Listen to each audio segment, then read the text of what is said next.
Ma'am साहब, साहब कहाँ है? दिखाई दे रहा है तुझे कहीं पे? मेरे सर पे बैठे हैं क्या? जब नहीं है तो बाहर गए होंगे ना। वो मेम साहब, मेरी ना छोटी बहन की शादी है, तो मैं ना आप दोनों को बुलाना चाहता हूँ साहब, और आप ना मेरी बहन की शादी में ज़रूर आना। आ जाएंगे, जाए यहाँ से। ठीक है, पक्का मेम साहब आप आओगे ना? पता है मेरी छोटी बहन ना आप दोनों को ना भैया भाभी समझती है, तो ना आप ना ज़रूर आना। एक काम करती हूँ, अभी चलती हूँ तेरे घर में, तेरी बहन की शादी निपटा लूँ पहले मैं। अरे जब बोल दिया आ जाएंगे तो आ जाएंगे ना, जा यहाँ से। नहीं मेम साहब, माफ़ करिएगा। हाँ तो बोल दिया ना आ जाएंगे, जा अपना काम कर जाके। जी।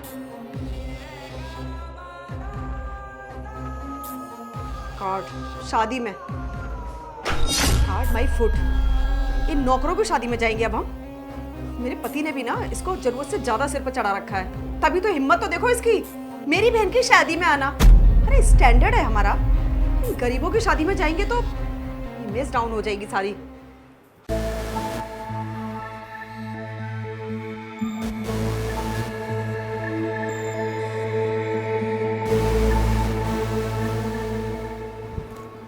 ये सब क्या है? ये कार्ड क्यों फेंका तुमने? जिसकी जगह जहां है वहां मैंने इसे पहुंचा दिया, और वैसे भी इतना इम्पोर्टेंट कार्ड नहीं है ये जिसे मैं अंदर लॉकर में संभाल के रखूं। करण, ये एक नौकर की बहन की शादी का कार्ड है। हमको हमारी फैमिली वालों के यहाँ जाना चाहिए, हमारे रिलेशन में जाना चाहिए। इन फटीचर नौकरों के जाएंगे ना तो हमारा स्टेटस डाउन हो जाएगा। अरे बस करो यार, तुम्हें बात करने की बिल्कुल ही तमीज नहीं है क्या? ये उसकी बहन की शादी का कार्ड है।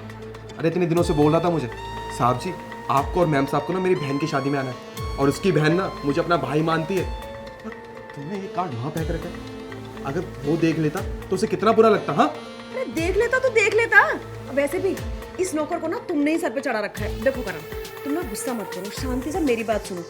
अभी तुमने क्या बोला कि उसकी बहन और ये नौकर तुमको भाई बोलता है ना? बात को समझो करण, ये लोग रिश्ते निकालते हैं, रिश्ते बनाते हैं जिससे हम इनके काम आए, जिससे ये हमसे बहुत सारा पैसा इकट्ठा कर पाए। तुम भोले हो, तुमको समझ में नहीं आती चीजें।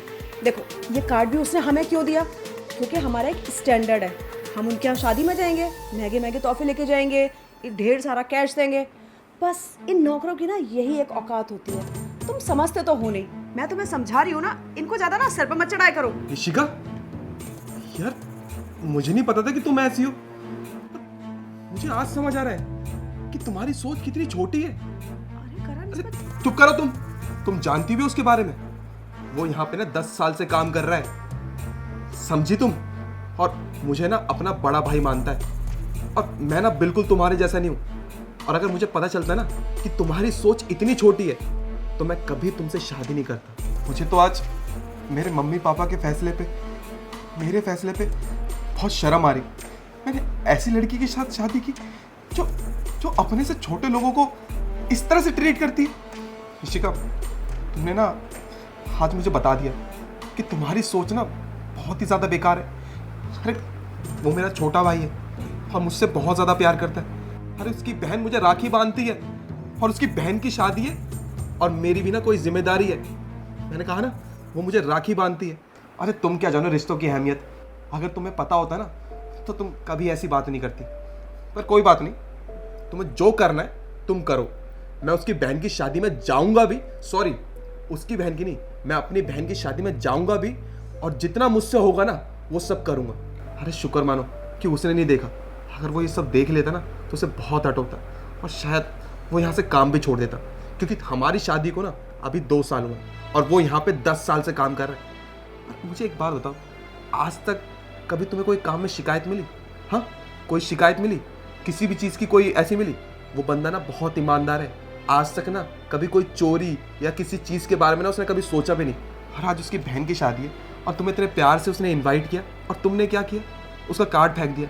हाँ, तुमसे शादी करना ना मेरी ज़िंदगी की सबसे बड़ी भूल थी। ठीक है करण, तुमको उसकी शादी में जाना है जाओ, लेकिन इस 2 कौड़ी के नौकर के लिए तुमने मुझे जज कर लिया, मुझे इतनी सारी बातें सुना दी, तुमने यहाँ तक बोल दिया कि मुझसे शादी करना तुम्हारी लाइफ की सबसे बड़ी भूल थी। सच बोल रहा हूँ मैं, बिल्कुल गलत नहीं कह रहा। और तुम क्या कह रही हो उसके बारे में? वो 2 कौड़ी का नौकर है, यहाँ पे काम कर रहा है, उसकी बहन की शादी है। वो मेरा ना भाई है। और आज ना मैं तुम्हें सच बता ही देता हूँ, जिस घर में तुम रह रही हो ना, रानी की तरह जिंदगी जी रही हो, ऐसा घर पहले नहीं था हमारा। अरे बीच में ना हमें बहुत ज़्यादा लॉस हो गया था, यहाँ तक कि हम बैंक करप्ट हो गए थे। पापा का भी बिजनेस सारा खराब हो गया था, मेरा भी बिजनेस खराब हो गया था। यहाँ तक कि हमने अपने रिश्तेदारों से मदद मांगी, किसी ने हमारी मदद नहीं की। इतना बुरा टाइम था हमारे साथ, पर उस टाइम हर्ष ना हमारे साथ खड़ा था। और मैंने से कहा कि हर्ष, मैं तुम्हें सैलरी नहीं दे सकता और अभी बहुत मुश्किल है, तुम ये काम छोड़ सकते हो। तो उसने पता क्या कहा, साहब जी हम आपको छोड़ के नहीं जा सकते, आप हमारे बड़े भाई हैं और हम इतने पढ़े लिखे तो नहीं हैं, पर जितना हम कर सकते हैं ना उतना करेंगे। 6 महीने तक ना उसे सैलरी नहीं मांगी और ऐसी ना बहुत सारी चीज़ें की है उसने मेरे लिए, जिसको तुम ये सब कह रही हो। अगर बात उसकी और तुम्हारी आई ना तो मैं तुमको एक बार को छोड़ भी सकता हूँ, समझी? करण, करण आई एम सॉरी, मुझे नहीं पता था सच में कि हर्ष ने इतना कुछ किया है हमारे लिए। और सच में मुझे अपने बर्ताव पे, अपने बिहेवियर पे बहुत पछतावा है। तुम बोलोगे तो मैं उससे माफ़ी भी मांग लूँगी। और हाँ, अपनी बहन की शादी में तुम अकेले नहीं जाओगे, मैं भी साथ चलूँगी। इशिका, तुम भी मुझे माफ़ कर देना, मैं तुम पे चिल्लाया।